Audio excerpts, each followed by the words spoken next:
Hey y'all, I wanted to do a quick reading for tonight. The kids and I read the Bible every night. In my Bible, which is an Encourage Bible, in the back it has reading plans. Like one of them is Beautiful Brokenness reading plan, Better Together reading plan, and it goes through 5 weeks, 6 days every week. This week, for today, we're in 2 Corinthians chapter 12, verses 1 through 10. It's called There Is One Who Is Always Enough. It's been really encouraging that all the reading plans for Beautiful Brokenness have come during such a time that there is so much brokenness happening. There's so much spiritual warfare everywhere. Everywhere you turn, there is something going on, going down, or happening. In 2 Corinthians chapter 12, one of the biggest verses I think that is used quite often is verse 9. But he said to me, "My grace is sufficient for you, for my power is perfect in weakness." That's a big verse. And I mean, you can dissect it and dissect it. One of the things that I have found with the reading plan is that I can read one of these chapters and it doesn't quite stick. It doesn't quite make much sense to me.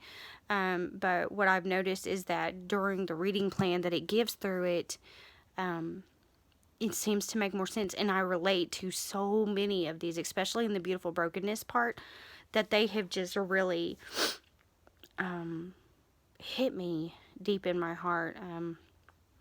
There's one that I read, I don't know, I guess a month or two ago in 2 Kings that just, it knocked me for a loop, quite honestly. So without hesitation, I'm going to go ahead and get to it. It says, "I'm the messy one. I measure by squinting one eye and holding up a thumb. My housekeeping strategy is to stack things for later. And guess what kind of guy I'm married to and raise kids with? Yep, a neatnik. One who measures 3 times to the millimeter, one who feels loved when I clean the windows, and one who likes the horizontal surfaces to be stack free. You might laugh and say opposites attract, or you might understand when I confess that much of the time I feel like I'm not enough. Don't get me wrong, it's not my husband's fault I feel that way. He's kind and understanding. We're simply wired differently. But when things go wrong, say on a work project that runs long and costs more than anticipated, it's usually because somebody forgot to check the details or eyeballed instead of measured, or possibly didn't think things through completely. When crises like this happen, my head starts pounding and I hear myself saying, "You are so stupid. You're inadequate. You're a failure. You are not enough and you're not going to be enough." Then I slip into a funk as my self-talk spirals downward. I'm learning that in those moments when I am not enough, it's okay, because I'm not supposed to be enough.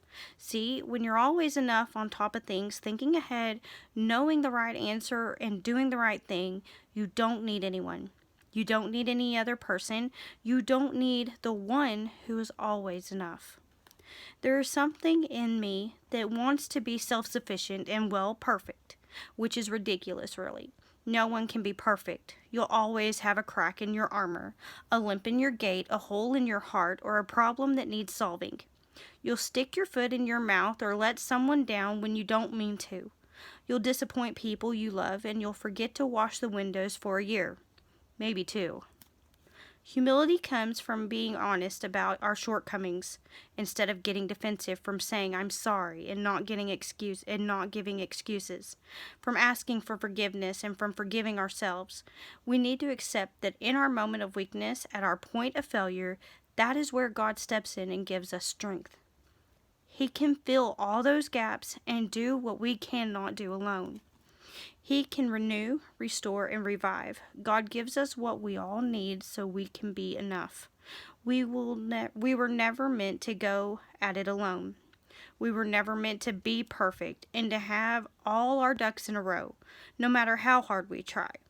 When you're feeling like you're not enough, remember that He is. So just take time and read that.